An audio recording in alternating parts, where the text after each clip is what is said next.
So, guys, I recently hit 100 subscribers. I think I'm at 105 as of recording this video. I'm very grateful. Honestly, I didn't think I would get to 100 subscribers by the end of the year. Turns out it happened in July. So, I'm very happy that that happened. Um, it just goes to show that my content my work has been paying off basically. I've been trying to improve my way. I've been trying to improve my channel in many ways by shortening my videos, by uploading more. Um, and I thank you guys for subscribing and even watching these videos. I'm happy that you guys are enjoying the content. But let's get into my first review for any of the Mission Impossible films. Simply Mission Impossible. First thing, okay, I want to say, I do love the theme for this movie and for all the Mission Impossible movies. When it comes to iconic movie themes, the ones that just always pop up in my head just off the cuff is Terminator, Star Wars, Jurassic Park, and I've got a list here. And Mission Impossible is one of those themes. It is so iconic that whenever you play it, you instantly know where it's from. Yeah, I just love it.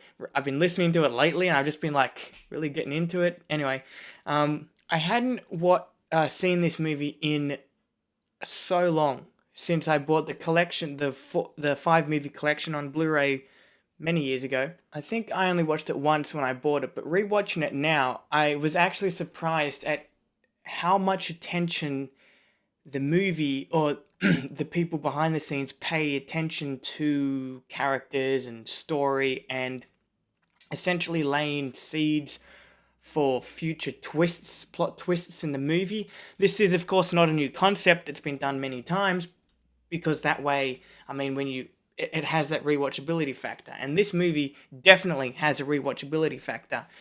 When you're watching certain characters behave a certain way, or when they're sitting at a computer and you think that they're not doing anything, but after rewatching it, you realize they are doing something. And especially like when a knife pops up and you realize that that knife did pop up before. It's great. I love it. And for the short runtime of this movie, I do like how this movie pulls you in that way. Also, one thing that I have not yet seen people really bring up in their reviews for the first Mission Impossible is I love how this movie sets up as the first movie in a long series. I love how it sets up who Ethan Hunt is, what type of man he is, okay? Firstly, it shows us his intelligence, proving to us, the audience, that he is a really good agent. He knows his shit. Like, there's a scene where he cracks a light bulb in his jacket, sprinkles the glass over the floor, so that anyone who walks up to his door, comes near his door, he'll hear it. And he'll instantly be ready to do whatever. That's very clever. Honestly, rewatching it, I didn't remember that scene, and as an audience member or a viewer, I would not have thought of that. So it is showing us that he is a very intelligent character that does things that we cannot really think of. And that makes him a cool character. He's a cool character. He's a badass throughout pretty much all the movies. But that's not why I like Ethan. I like Ethan because he proves himself in a very different way. Later in the movie, spoilers, I mean, of course, but there's this character, they're infiltrating Langley, okay? So you've seen the movie, you know the context of the scene, but one of his team members grabs out a knife and is going to go and stab a guy. Ethan quickly grabs the guy's arm and says, "No killing." That, to me, shows morals. I mean, to anyone, it would show morals. They are showing us that he is a agent who has a strong sense of morality. So I really like how they set him up as that.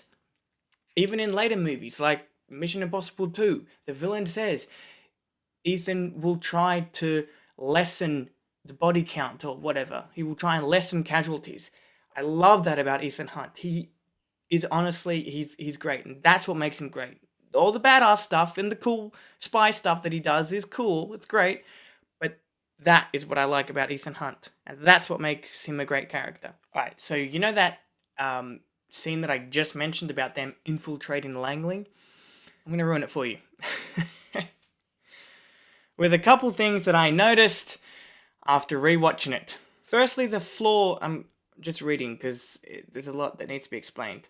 The floor of the computer room has lights under it, which stay on when there's no one in the room, when the room is essentially on lockdown. And there's a guy that has to go into it. So when he's not in the room, the lights are on. But when he is in the room, the lights are off. And he, at one point, enters the room with Ethan hanging from the ceiling by a rope. Fine. But the only problem is when the lights are off, that floor is extremely reflective. And the guy walks directly under, this nerd geek guy walks directly under Ethan and never notices the reflection of Ethan on the floor. And the only reason I noticed this is because the camera never actually showed the reflection of Ethan and the guy walking in the same shot. And I was like, why didn't they? Oh, that's why. And I think with this whole thing, I mean, there's only two major things that don't really make sense. And the second one is there's a moment where the guy that's holding Ethan up, basically, loses his grip.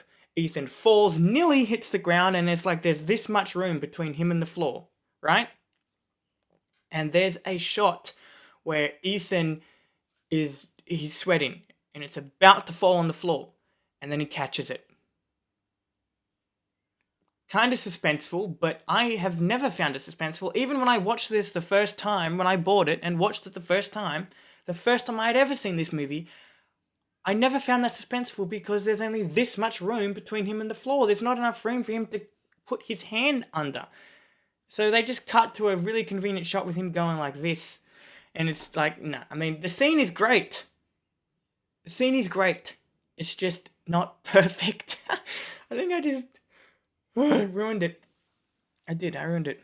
Anyway, if you've noticed, I've been trying not to spoil as much of this movie as I can. I mean, I did kind of spoil the Langley scene, which is the best scene in the whole movie. But there is so much more to explore with this movie.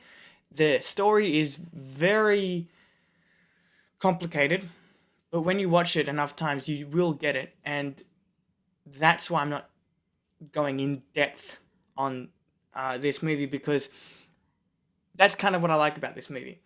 I like the fact that you can watch this movie and you need to watch it again. Many people have said that, but I also like that part of this movie. Anyway, I wasn't really expecting to have that much to say about this movie. I only watched it once, as I said, and going back into this movie, I didn't think I was actually going to really love this movie. Now, in saying that, I don't love this movie. I just like it. There are 3 other Mission Impossible movies that I do love with a passion. This one I just like, okay? Just my personal experience with this movie, okay? You don't need to hate me. But it is a very detailed movie. It pays so much attention to its characters and its story, and is honestly the best movie to start off the Mission Impossible series. Like, if we had started off with Mission Impossible 2, I don't think the series would have gone anywhere. But now, with more recent Mission Impossible movies, they have something to go off of. This first one. You can take a lot of inspiration from this movie and just go off and make another Mission Impossible movie. You can also just sit down and start watching the whole Mission Impossible series, and this is honestly the best way to start off. Anyway, I am going to do a review for Mission Impossible 2, of course. I'll see you in that review.